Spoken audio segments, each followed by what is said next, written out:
Friends, इस video में हम लोग जानने की कोशिश करते हैं कि इग्नू का जो डीएनएचई प्रोग्राम्स होते हैं, diploma in nutrition and health education, उसके रिगार्डिंग जो असाइनमेंट्स अभी बना रहे हैं स्टूडेंट्स, और 30 नवंबर 2021 तक जो आपको सबमिट करने हैं, तो असाइनमेंट से रिलेटेड बहुत सारे क्वेरीज हमारे पास आ रहे थे, तो उनको ध्यान में रखते हुए हमने ये वीडियो बनाया है।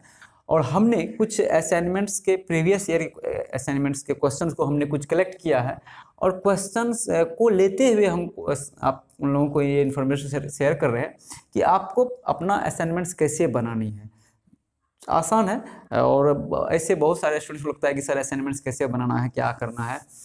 देखिए, सबसे पहली बात तो हम आपको बता दूं कि असाइनमेंट्स आपसे तब तक नहीं बनेगा जब तक आप बुक्स को नहीं पढ़ेंगे। जो बुक्स आपके पास उपलब्ध होते हैं, इग्नू के द्वारा उपलब्ध कराए जाते हैं, डीएनएचई का 1, 2, 3, 4, उस बुक्स को आप बारीकी से नहीं पढ़ते हैं, इसकी वजह से आप असाइनमेंट्स बनाने में असफल हो रहे हैं। तो थोड़ा सा हम आपको ये बता देते हैं इसमें कि देखिए, इसमें क्या है कि पहला जो क्वेश्चंस हैं हमारे पास वो है define health and briefly discuss the 4 dimension of health. अब बताइए कि ये कह रहा है कि हेल्थ को परिभाषित कीजिए, साथ ही साथ आप हेल्थ के जो 4 डायमेंशन हैं उसको आप ब्रीफली क्या कीजिए, डिस्कस कीजिए। तो आप बताइए कि ये डिस्क्रिप्टिव क्वेश्चंस हैं, और आपके बुक्स में निश्चित तौर पे हेल्थ का जो है टॉपिक दिया हुआ है, उसके 4 डायमेंशंस के भी डिस्कस किया हुआ है, परिभाषा तक दिया हुआ है। तो कौन ये स्टूडेंट्स उस चीज़ को लिखेंगे? जो स्टूडेंट्स ने बुक्स को रीड किया है। अब स्टूडेंट्स करते क्या है, इग्नू के एडमिशन ले लिया और उसके बाद फिर सोचता है कि बुक्स आ जाएंगे तब पढ़ेंगे, बुक्स आ गया तब असाइनमेंट्स जब बनाने की बात आएगी तब पढ़ेंगे। असाइनमेंट्स का जब डेट आ जाता है, अन्य कारणों में वो उलझ जाते हैं, उसके बाद असाइनमेंट्स बच गया कितना, 15 दिन 20 दिन बच गया, महीना दिन बच गया, अब वो उसमें उसको टेंशन हो रहा है कि अब क्या करेंगे। तो वो लास्ट स्टेज वाली स्थिति नहीं आनी चाहिए। आप बुक्स को नहीं पढ़ते हैं। देखिए, आसान क्वेश्चन था ये। नेक्स्ट देखिए, कह रहा है कि briefly explain and highlights the digestion, absorption and utilisation of food in our body. ये भी बुक्स में दिया हुआ है, बुक्स आप नहीं पढ़े होंगे इसलिए समस्या आ गई। नेक्स्ट देखिए क्वेश्चन, क्या कितना स्टैंडर्ड क्वेश्चन है ये। List the clinical features of the following nutrient disorders, beri, iodine and vitamin D.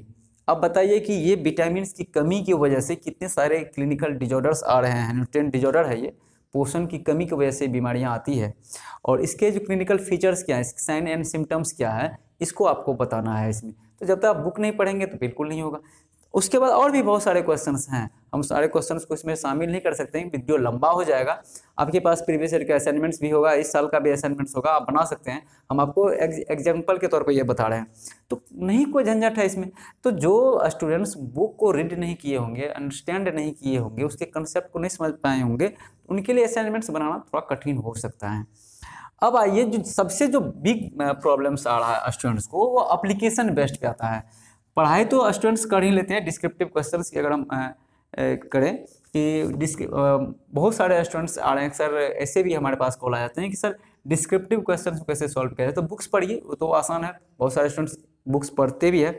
लेकिन ये एप्लीकेशन बेस्ड क्वेश्चंस के लिए सबसे बड़ी प्रॉब्लम्स ये हो जाती है कि एप्लीकेशन बेस्ड क्वेश्चंस को सॉल्व करना ये थोड़ा सा स्टूडेंट्स के लिए दिक्कत आ सकती है, लेकिन उनके लिए भी दिक्कत नहीं आएगी अगर थोड़ा सा आप इस चीज़ को समझेंगे। देखिए, हम एक क्वेश्चन हम लिए हुए हैं, उसके अकॉर्डिंग हम बात कर रहे हैं। कह रहा है कि based on the steps involved in planning balanced diet, आप एक संतुलित आहार, संतुलित भोजन बनाने के लिए आपके पास जो भी स्टेप्स इसमें इन्वॉल्व्ड हैं उसको आप क्या कीजिए, उसको लिखिए, उसके बारे में बताइए।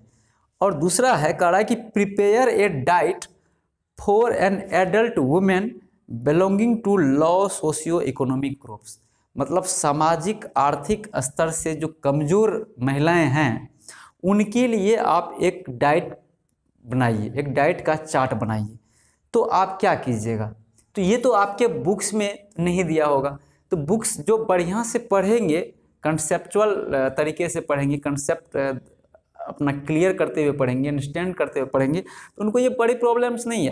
अभी ज़रा बताइए कि आपके ही अगल बगल में, आपके ही गांव समाज में, शहर बाजार में कोई ऐसी महिलाएं भी होगी जिसके पास आर्थिक नहीं है क्षमता उतनी, सामाजिक स्तर से भी कमज़ोर है, और महिलाएं वो अगर कमज़ोर है या क्या कहते हैं प्रेग्नेंट है, तो उन केस के लिए आप एज ए न्यूट्रिशनिस्ट के तौर पर आप उसके लिए डाइट प्लान कैसे कीजिएगा? सिंपल बात है, आप बुक्स पढ़िएगा, समझिएगा कि भाई सर्वाधिक प्रॉब्लम्स महिलाओं में प्रोटीन की कमी हो जाती है और खून की कमी हो जाती है, क्योंकि उसमें जो मेंस्ट्रुअल साइकिल जो है प्रत्येक मंथ जो चलता है, एक तो ये उसके लिए लॉस ऑफ ब्लड का बहुत बड़ा कारण बनता है। उसके बाद जो साफ़ सफाई भी है उसके लिए सबसे बड़ा प्रॉब्लम्स है, शौचालय का भी प्रॉब्लम्स उसके लिए ये बिग प्रॉब्लम्स आ जाता है, और भोजन की अच्छी समझ न होना भी उनके माइंड में यह भी हो सकता है कि भाई हमारे पास जो है जब तक काजू किशमिश बादाम नहीं खाएंगे या ज़्यादा कीमती वाले फ्रूट्स नहीं लेंगे तब तक हम अपने आप को हेल्दी नहीं रख सकते हैं। ये माइंड में अगर आ जाता है तो उनके इस चीज़ों उनके माइंड में हो सकता है। लेकिन आप एज ए न्यूट्रिशनिस्ट के तौर पर अगर देखा जाए तो आप उसके लिए डाइट चार्ट जब बनाते हैं तो उन्हीं के घर में मौजूद जो भी अच्छी सामग्री है, भोजन सामग्री, उन्हीं में सारे चीज़ मौजूद है, बशर्ते उसको बताना है कि लहसुन, प्याज, अदरक, गेहूं की रोटी या फिर मकई का रोटी, बाजरे की रोटी, उसके बाद जो है चावल का अलग अलग वैरायटीज़ जो हैं, चावल के अलग अलग किस्म के जो वैरायटी बनाने का जो है व्यंजन वो, उसके बाद और भी साधारण जो है हम लोग साग सब्जी, हरा साग सब्जी जो उसके कम खेत में ही उगाया जा सकता है, तो ये सब चीज़ें आपको माइंड में ये बात टटोलना पड़ेगा कि हम कैसे ये प्लान करेंगे। ये चीज़ों के लिए कोई टीचर्स आपकी हेल्प नहीं कर सकते हैं, और बुक्स आपको जरूर आइडिया जरूर देंगे, लेकिन वो आइडिया को आपको क्या करना है, निकालना है। नेक्स्ट देखिए क्या कह रहा है कि conduct a survey in your locality and identify 3 hypertensive patients. Next हम लोग देख रहे हैं, और उसके बाद कह रहा है कि collect the information on their dietary habits and life style, और बी में है major dietary goals for management of hypertension. अब देख कितनी बड़ी बात है कि आप एज ए न्यूट्रिशनिस्ट के तौर पे हम सभी वीडियो में बताते हैं कि अगर आपको बीपी वाले पेशेंट्स को अगर आपके पास आ जाते हैं और वो बोलते हैं कि हमारे लिए भाई साहब आप चार्ट बनाइए, डाइट चार्ट दीजिए, तो फिर आप क्या कीजिएगा? तो उसी के लिए है कराई conduct a survey in your locality and identify 3 hypertensive patient. आपको 3 जो है हाइपरटेंशन, ये हाई बीपी से पीड़ित लोगों को आपको देखना है। और उसको क्या देखना है, उसके आपको सबसे पहला काम तो उसको देखना है कि उसके जो डाइटरी हैबिट्स है, वो भोजन क्या क्या करते हैं, कब कब खाते हैं, क्या खाते हैं, कितना खाते हैं, कि प्रोटीन सप्लीमेंट ज़्यादा है, फैट सप्लीमेंट ज़्यादा है, कहीं उसमें कोलेस्ट्रॉल ज़्यादा वाले भोजन तो नहीं खा रहे हैं, फैट ज़्यादा तो नहीं है। ये चीज़ों को आपको देखना पड़ेगा, और ये तो देखना पड़ेगा भाई खा क्या रहे हैं, और दूसरा चीज़ों को देखना है कि अगर हाइपरटेंशन है तो उसके लिए हमारे पास डाइटरी मैनेजमेंट क्या होना चाहिए उसके हाइपरटेंशन को लॉ रखने के लिए। जो डॉक्टर्स होते हैं वो तो हाइपरटेंशन को लॉ करने के लिए उसके पास दवाई तो देते ही होंगे, जो भी दवाई देते होंगे वो दवाई देते ही होंगे, लेकिन उसके दवाई के साथ साथ आहार विचार और प्रबंधन, जो जीवन प्रबंधन है, ये 3 चीज़ तो नहीं दे पाएंगे। ये 3 चीज़ देने का तो आपके पास काम है, क्योंकि डॉक्टर साहब के पास तो उतना समय नहीं है।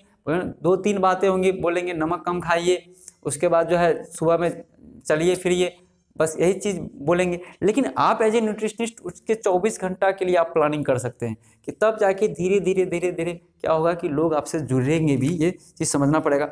उसके बाद ये 3 हाइपरटेंसिव पेशेंट्स को आपको कलेक्ट करना है, उसके सर्वे करना है, तब जाके ये एप्लीकेशन बेस्ट है, उसको टेबुलर फॉर्म में आपको सजा के वहाँ प्रस्तुत करना है।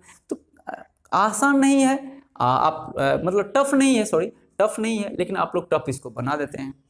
उसके बाद देखिए सबसे नेक्स्ट है क्वेश्चन कि Shanti is suffering from chronic renal failure, what kind of diet would you prescribe to her, also prepare list of foods which are permitted and foods which have to be avoided.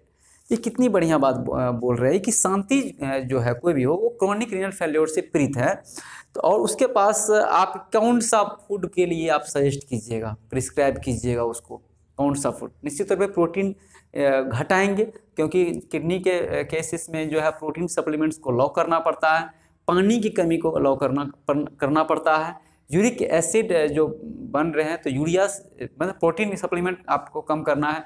तो जिस जिस भोजन में protein नहीं है वो protein उसको देना है, जैसे दाल वगैरह में नहीं खाने देना है, अरहर मसूर की दाल तो बिल्कुल बंद कर देना है। जो कभी कभार जो कोई दाल है जिसमें कि कम प्रोटीन है, मूंग की दाल सबसे सुपाच्य माना जाता है तो वो आप दे सकते हैं, लेकिन कंडीशन देखने के बाद ही ऐसा कुछ कहा जा सकता है। जो फ्रूट्स जैसे एप्पल में कम प्रोटीन है तो आप वो दे सकते हैं, रोटी खिला सकते हैं। तो ये सब चीज़ जो है आपके पास जो है डाइट तो होना चाहिए हर लेवल का। तो ये चीज़ बुक्स आपको इशारा करेंगे, बुक्स आप पढ़ेंगे और साथ ही साथ आपके पास ये ऑब्जर्वेबल कैपेसिटी डेवलप करना पड़ेगा कि भाई हम जब एप्लीकेशन बेस्ड है तो एप्लीकेशन करेंगे, अप्लाई कर करके हम इस आंसर को निकालेंगे, फाइंड आउट करेंगे। चलिए टाइम ज़्यादा हो रहा है हमारे पास, तो ये कुछ क्वेश्चंस को हमने लेके आपको ये बताने की कोशिश किए हैं कि असाइनमेंट्स को कैसे बनाना है, सोचने का तरीका आपका क्या होना चाहिए, तो जाके आपका असाइनमेंट्स आसानी से बन जाएंगे। एक बार आप क्वेश्चन कीजिए और माइंड को थोड़ा सा दौड़ाइए, बुक्स पढ़िए, अभी भी कुछ नहीं है, प्रॉब्लम्स नहीं है कि आप है तो नहीं करना है कि असाइनमेंट्स नहीं बना है, ये नहीं बना है, कोई प्रॉब्लम्स नहीं, इसको ईजी लीजिए।